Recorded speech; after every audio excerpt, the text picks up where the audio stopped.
Aujourd'hui, nous allons voir pourquoi est-ce qu'il est nécessaire, indispensable même, d'aller à l'église le dimanche.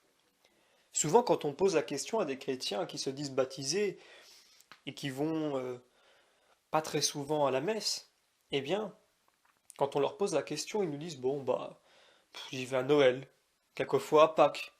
Je pense que ça suffit a priori. Alors, on comprend que ces personnes-là ne savent pas l'utilité de la messe. Quand on vous dit, bah moi j'y vais à Pâques, à Noël, eh bien, c'est que la personne voit dans la messe un intérêt culturel. Donc c'est dans la culture chrétienne, peut-être que dans sa tête la culture de la famille, ou la culture de l'histoire du pays, mais pas plus que ça. Et il ne comprend pas l'intérêt cultuel, non plus culturel, du fait d'aller à la messe le dimanche, puisque c'est un acte de culte. Alors, très souvent, et malheureusement, ce genre d'attitude un petit peu désinvolte ou désintéressée de la messe vient de la part des chrétiens très souvent, mais déteint aussi sur d'autres chrétiens. Il faut faire attention parce que quand soi-même on ne trouve pas d'intérêt à aller à l'église ou alors on ne le sait pas encore, il faut essayer de le garder pour soi, pour ne pas déteindre négativement vers un autre chrétien qui prendra peut-être aussi cette habitude, puisqu'il se dira, eh bien, bah, si les chrétiens que je connais, ils me disent ça, bah, c'est que ça doit être ainsi. Non. C'est important de comprendre l'intérêt d'aller à la messe le dimanche.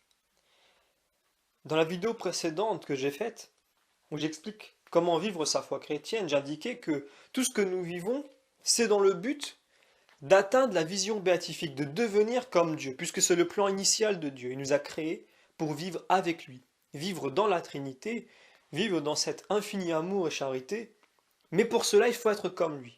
Alors il nous a mis à notre disposition des exercices spirituels qui nous permettent de devenir comme lui, et donc d'être en quelque sorte capables de vivre avec lui dans la vision béatifique.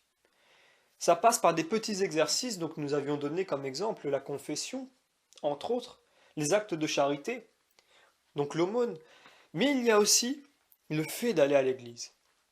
Alors pour ceux qui écoutent cette vidéo, et qui ne savent peut-être pas encore l'intérêt d'aller à l'église et qui aimeraient le savoir, puisqu'apparemment ils viennent de taper sur YouTube ou sur Google pourquoi aller à l'église, eh bien maintenant vous allez savoir. Il ne faut pas prendre cette obligation, ou plutôt de prendre cet acte, ce culte, comme une obligation donnée par l'Église dans le but d'être ou de ne pas être un bon chrétien. Non. Certaines personnes ne vont pas forcément à l'Église, mais restent de bons chrétiens dans le sens où tous les jours, ou alors souvent, ils font acte de charité et d'humilité, et même qu'ils font peut-être l'aumône, en temps ou en argent, à des personnes qui sont dans le besoin. Parce que ce qui va sauver le chrétien, c'est l'amour. L'amour qu'il a pour son prochain, l'amour qu'il a pour Dieu. Et donc certaines personnes ne vont pas forcément à l'église très souvent, voire peut-être 2, 3 ou 4 fois dans l'année, mais le reste du temps, ils font exactement ce que Dieu veut. Et donc on ne peut pas dire que ces personnes-là n'iront pas au paradis simplement parce qu'ils ne vont pas à la messe. Est-ce que ça veut dire qu'il ne faut pas y aller ou que c'est quelque chose qui est facultatif, qui n'est pas obligatoire? Non plus. Même ces personnes-là, que quelquefois moi-même je rencontre, je leur dis quand même, ce que vous faites, c'est très bien, continuez comme ça. Mais si vous pouvez venir à l'église un peu plus souvent, je pense que c'est beaucoup mieux pour vous encore. Vous serez encore plus charité, vous serez encore plus humilité, vous serez encore plus amour. Donc vous ne serez pas perdant. Mais il y a aussi, évidemment, derrière la messe, la commémoration de la scène où Jésus dit à ses apôtres, prenez ce pain, ceci est mon corps, et prenez ce vin, ceci est mon sang. Et Jésus nous a demandé de commémorer cela. Et donc quand nous allons à la messe, nous commémorons cela. Nous commémorons aussi la passion du Christ, sa mort et sa résurrection. Et c'est très important. Pourquoi? Eh bien, premièrement parce que Jésus nous l'a demandé. Donc il a jugé qu'il est important pour nous de le faire régulièrement, donc chaque dimanche, mais c'est aussi parce que derrière, nous pouvons avoir une relation directe, réelle, avec le Christ, puisque dans ce pain, il est réellement présent. Il le dit, ceci est mon corps. Il ne dit pas ceci représente ou symbolise mon corps. Il dit substantiellement, ceci est mon corps. Je suis ce pain. Ce pain, c'est mon corps. Dieu continue à se manifester parmi nous, réellement. Et oui, réellement, tous les dimanches, à la messe, dans l'hostie. C'est ce qu'il fait. Il n'est plus présent avec nous tel un être humain complet que l'on pourrait voir et donc que l'on pourrait côtoyer comme l'ont fait les apôtres, mais il est quand même présent réellement, donc sensiblement, matériellement, par l'intermédiaire de ce pain. Et donc nous pouvons avoir une relation directe avec le Christ et le voir même, et être avec lui en sa présence. Et donc nous habituer déjà à être en la présence de Dieu. Et donc, évidemment, quand on prend vraiment conscience que ce pain, c'est Jésus, eh bien, on a une attitude quand même humble, une attitude solennelle, une attitude de profond respect, et aussi tous les sentiments qui vont avec. Et on s'habitue, par un exercice pratique, à vivre en la présence de Dieu. Donc il y a cet intérêt qui est vraiment très, très important. Ce n'est pas rien. Moi, souvent, je le dis à un chrétien qui me dit bon, bah, je vais pas à la messe, c'est pas grave, mais je crois en Jésus. Moi, je lui réponds à chaque fois que tu ne vas pas à la messe le dimanche, c'est comme si on te disait que Jésus est là, dans cette église, et que tu répondes bah, je m'en fiche, c'est pas grave. C'est exactement ça.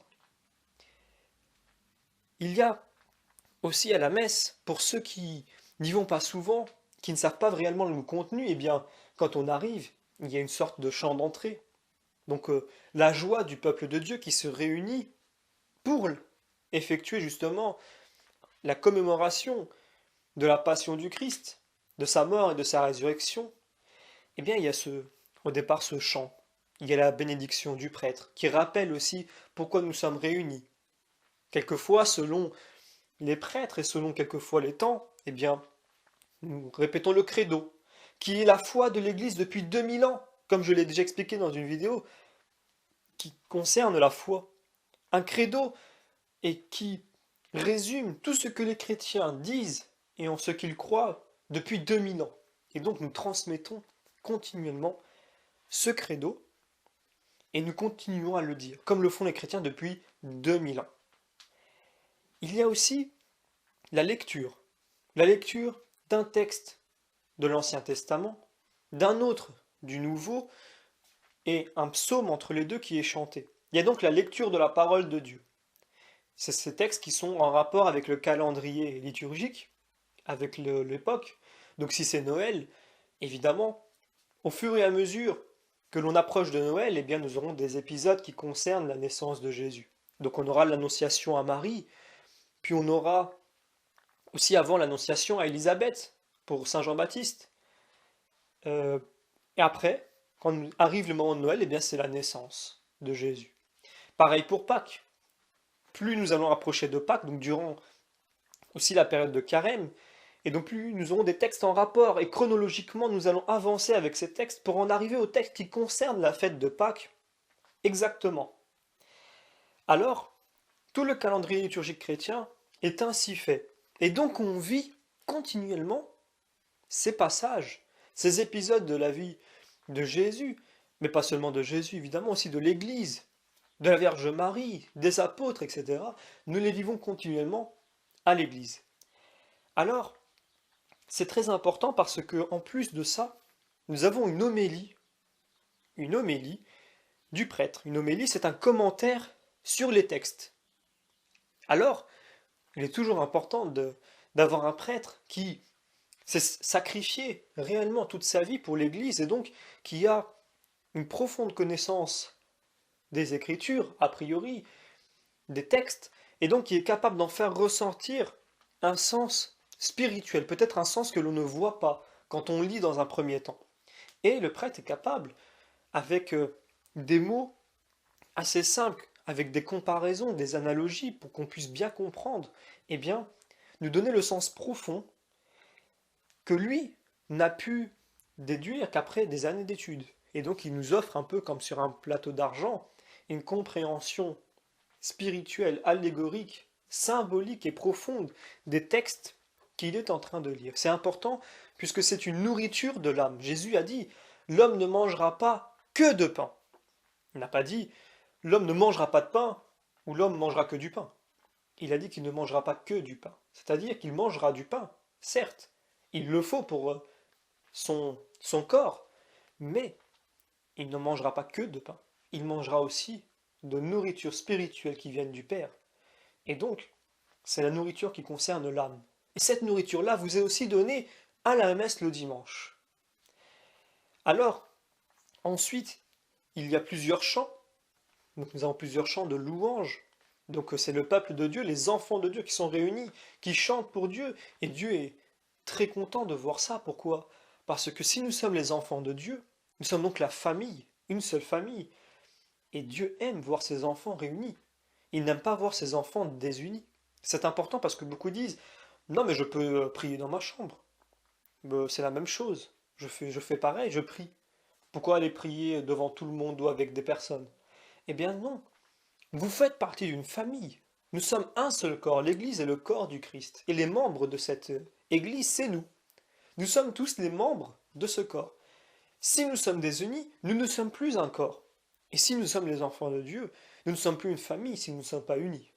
Donc le fait de prier dans sa chambre n'empêche pas le fait d'aller prier le dimanche avec sa famille, avec ses frères et sœurs. C'est important. Cette unité, puisque c'est le but de Dieu, c'est le plan de Dieu initial.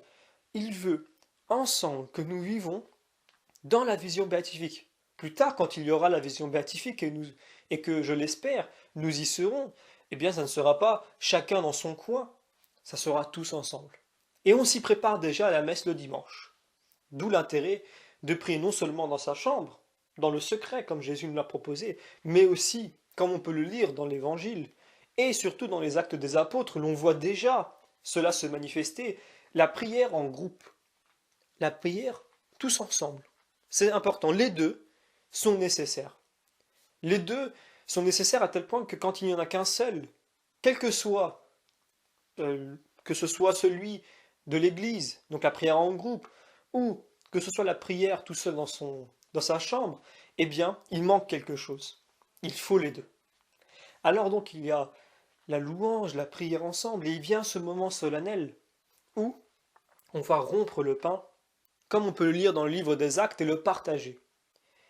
Et c'est le prêtre qui consacre ce pain, et qui consacre aussi le vin, et qui distribue l'hostie à chacun et chacune. Alors c'est important de comprendre une chose, c'est que avant cela, évidemment, il y a un passage que j'ai oublié, c'est quand nous nous donnons la paix. Jésus a dit, je vous donne la paix, je vous donne ma paix. Et il nous dit que ce n'est pas celle du monde.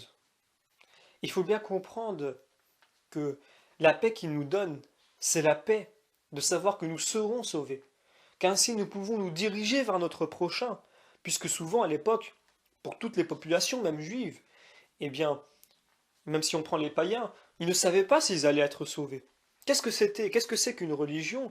C'est effectuer des actes cultuels dans le but d'obtenir la faveur d'un Dieu. Et donc tous les hommes étaient dirigés vers Dieu, vers le ciel, ou vers des dieux. Et ils n'avaient pas la paix en eux, puisqu'ils ne savaient pas si ce qu'ils faisaient était bon. Puisque très souvent, ce qu'ils faisaient était dans le but de calmer quelquefois ces dieux, puisqu'ils pensaient que, eh bien, s'il leur arrivait un malheur, ou s'il ne pleuvait plus quand il était nécessaire d'avoir de la pluie pour l'agriculture, quand venaient des sécheresses aussi, c'était parce que il y avait un dieu grincheux, ou des dieux grincheux, qui n'étaient pas contents. Il fallait faire un acte, un sacrifice, ou un acte de réparation. Et donc il n'y avait pas la paix en eux, cette paix intérieure, qui leur permettait d'aller vers le prochain. Eh bien, Jésus nous a donné cette paix. Il nous a sauvés. Il l'a dit clairement. Il l'a dit, tout péché sera pardonné. Et donc tout ce qu'il attend de nous, c'est de nous aimer les uns les autres. Et donc ainsi, nous avons cette paix qui nous est donnée de Dieu, donc verticalement, Et nous pouvons donc travailler maintenant horizontalement. Donc c'est un peu le symbole de la croix, et ainsi se diriger vers nos frères. Et c'est pour cela qu'à la messe le dimanche, nous donnons la paix à nos frères. Puisque Dieu nous l'a donnée verticalement, maintenant nous pouvons la donner horizontalement. Ainsi, nous transmettons cette paix et nous la donnons à nos frères et sœurs dans l'Église. Alors c'est important de respecter une certaine solennité dans ce moment-là, puisque l'on peut voir dans toutes les églises, et ce n'est pas méchant en soi, évidemment, des personnes qui vont se déplacer, qui vont faire la bise, qui vont se prendre dans les bras. C'est très joyeux, c'est très beau, mais c'est un moment aussi de solennité. Il faut, comme l'avait rappelé aussi l'Église, rester à sa place et simplement donner la paix, main à la main, de manière solennelle, mais aussi de manière affectueuse, à son frère ou à sa sœur, à sa droite, à sa gauche, devant ou derrière, et il faut en rester là. Bon, c'est un petit détail que je souhaitais rappeler, puisqu'on peut voir à la messe beaucoup de personnes se déplacer, aller dans le rang d'à côté, faire la bise, prendre dans les bras. En soi, évidemment, ce n'est pas mauvais, mais il faut garder quand même ce caractère un peu solennel et modéré de cet instant qui doit être vraiment profond et vécu. Et donc, il faut que l'émotion gagne en profondeur et non pas seulement en extériorité. Alors, comme je l'ai dit, vient le moment où on va rompre le pain et le prêtre, donc qui est consacré, qui a la main consacrée du fait qu'il est prêtre, va donner cette hostie à la personne. Et donc on se prépare à ce moment-là, comme on le voit, quand le prêtre commence à sanctifier les offrandes qu'il va offrir, eh bien, c'est déjà dans la salle, dans l'église, eh bien, un calme, une solennité profonde, un respect, une humilité. C'est un exercice qui est réellement bon, puisque nous entrons dans la présence du Christ, et il faut cette attitude-là. Et en plus, c'est un moment qui est un peu aussi, en quelque sorte, grave, puisqu'il est question de la mort du Christ, mais aussi de sa résurrection. Mais il faut garder cette solennité et cette profondeur intérieure, puisque c'est un bon exercice pour l'âme, et c'est ainsi de toute façon qu'il faut vivre en la présence de Dieu. Et donc c'est à ce moment-là que le prêtre donne l'hostie. Et c'est important de prendre l'hostie directement dans la bouche, pas de la prendre dans la main et de la mettre soi-même, puisque c'est la main du prêtre qui est consacrée, il est le représentant de Jésus, il doit vous mettre le pain dans la bouche, et non pas vous qui vous le mettez vous-même. C'est important. Alors, le prêtre vous donne ce pain, et donc, à ce moment-là, vous êtes en communion physique, réelle, avec Jésus. Là, il est avec vous, il est en vous. Et vous devenez ce que vous mangez. Et là, souvent c'est le moment où vous pouvez discuter avec lui. Alors, ça ne veut pas dire que vous ne pouvez pas discuter avec lui à d'autres moments, mais là, c'est différent puisqu'il est réellement présent physiquement. Certains me diront, mais c'est parce que vous manquez de foi. Non, on ressent aussi une vraie présence de Jésus quand on discute avec lui, mais nous sommes aussi faits d'un corps physique. Et on ne peut pas nier cette réalité, ce serait du déni, ce serait de la fausse piété, que de dire que bah, s'il était présent physiquement ou pas, ça ne changerait rien. Bien sûr que si, que ça change. Ça change puisque on ressent toujours sa présence, mais cette fois-ci, on peut la toucher. Et c'est la volonté de Jésus lui-même. Et c'est pour cela qu'il se manifeste aussi toujours sensiblement, matériellement, pour que nous puissions toujours dire, Jésus était là. Jésus n'est pas parti, même si l'on sait qu'il est là, même s'il n'est pas dans le pain, même si on oublie cette histoire d'hostie, et on sait qu'il est là. Mais c'est une réalité. Nous sommes faits aussi physiquement, nous avons besoin de présence physique. C'est nécessaire. Et Dieu comprend cela, puisqu'il nous a fait physiquement, il nous a fait matériellement. Il comprend cette nécessité de l'homme. Alors, il y répond, à travers quelque chose d'extrêmement simple, une hostie, un pain sans levain. Qu'est-ce qu'il y a de plus simple sur terre aujourd'hui? Ce tout petit pain, qui n'a même pas de goût. Et ça, c'est la manière dont Jésus a souhaité se manifester jusqu'à la fin des temps. Alors, combien il faut que nous soyons humbles face à ça? Si un homme avait décidé aujourd'hui de se manifester, il n'aurait jamais choisi quelque chose d'aussi simple, à cause de son orgueil. Mais le Christ, lui, a choisi quelque chose d'extrêmement humble, d'extrêmement petit, discret, du pain sans levain. Imaginez. Alors, une fois que nous avons commémoré donc la mort et la résurrection de Christ, eh bien, nous chantons. Nous chantons ensemble un chant plutôt joyeux à la fin, puisque ce moment-là, eh bien, c'est un moment de joie. Nous venons de vivre la mort et la résurrection de Jésus, et ainsi, nous sommes joyeux, nous l'avons vécu ensemble, entre frères et sœurs, et ça a été un excellent exercice pour l'âme, puisque nous avons été, je le résume, ensemble, en groupe, entre frères et sœurs. Nous avons écouté la parole de Dieu. Nous l'avons chanté, nous l'avons loué. Nous avons donné la paix à notre prochain. Nous avons eu une relation directe avec le Christ, qui est réellement présent dans ce pain. Il est ce pain, complètement, entièrement.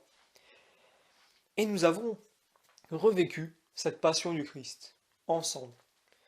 C'est très important, très très important. Et tout ça, alors, je le dis ainsi, en 45 minutes, c'est peu.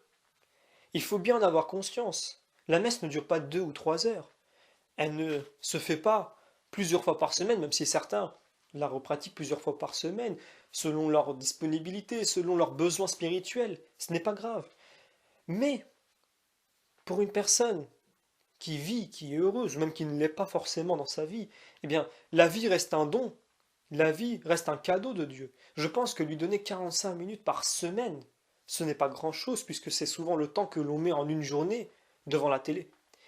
Alors, c'est très important de bien se rendre compte qu'en 45 minutes, vous vivez tout ce que je viens de dire.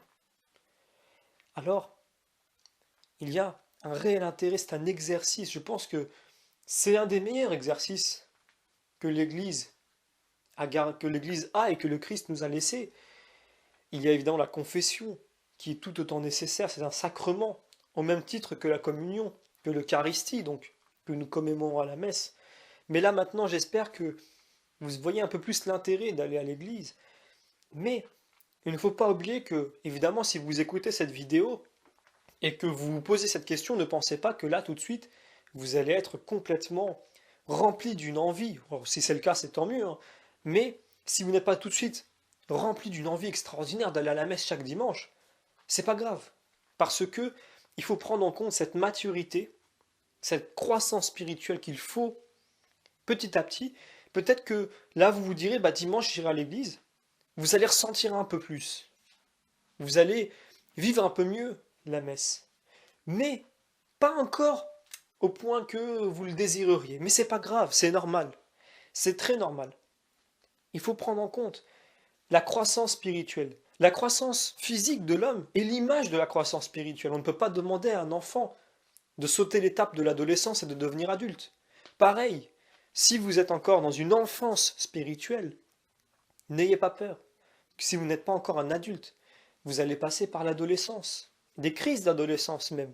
Et vous allez quand même, malgré tout, par la persévérance, atteindre l'âge adulte, spirituel. Et donc, évidemment, ça ne se passe que par le biais d'exercices, par le biais d'épreuves, par le biais de la volonté. Dieu aime que l'on persévère. Et Dieu ne donne pas tout de suite. Ce n'est pas un papa gâteau. Comme un parent ne donne pas tout de suite à son enfant ce qu'il désire. Quand c'est bon pour lui, il lui donne. Quand c'est pas le moment, il lui dit ce n'est pas le moment. Pareil pour Dieu. Il ne donne pas tout de suite. Quelquefois il donne, quelquefois il dit que ce n'est pas le moment. Tu dois encore passer par des épreuves pour bien comprendre, et ainsi je te donnerai. Ce qui est important pour Dieu, c'est notre croissance spirituelle. Et non pas de nous gâter et de nous gagner à sa cause et de nous dire tiens, je vais te donner pour que tu sois de mon côté et que tu m'aimes. Non. Dieu veut un amour sincère, profond, un amour qui s'est travaillé, qui s'est recherché, par le biais de la persévérance, par les épreuves, pour qu'il soit mûr, pour qu'il soit réfléchi, vécu, qu'il soit profond.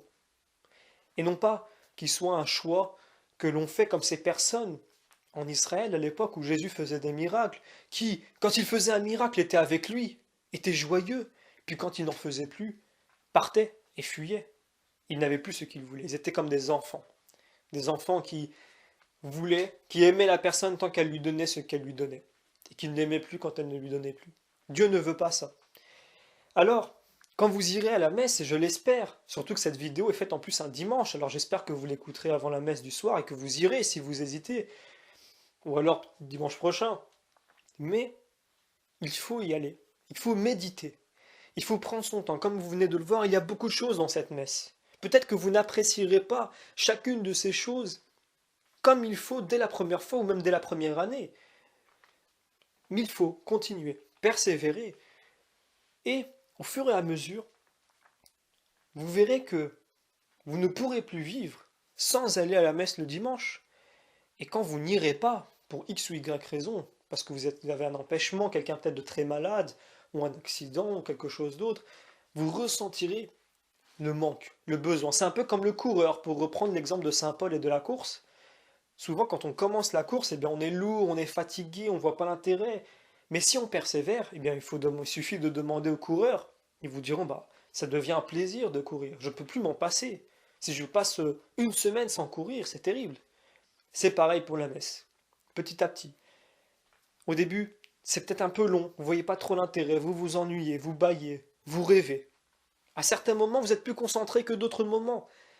Et quelquefois vice-versa. Mais petit à petit, vous allez prendre du plaisir à aller à la messe, un plaisir spirituel, une joie profonde, et ainsi vous apprécierez toujours un peu plus la messe, pour que justement vous ne vous lassiez pas. Dieu connaît aussi cette facilité de l'homme de se lasser, et il ne veut pas que l'on se lasse, alors tout le temps il nous donne, petit à petit, afin que nous grandissions doucement, que nous apprécions chaque étape, et ainsi que nous puissions vivre profondément, chaque dimanche, la messe, à l'église, celle qui nous a demandé de commémorer, et celle qui nous a laissé, en vue de la préparation à la vision béatifique.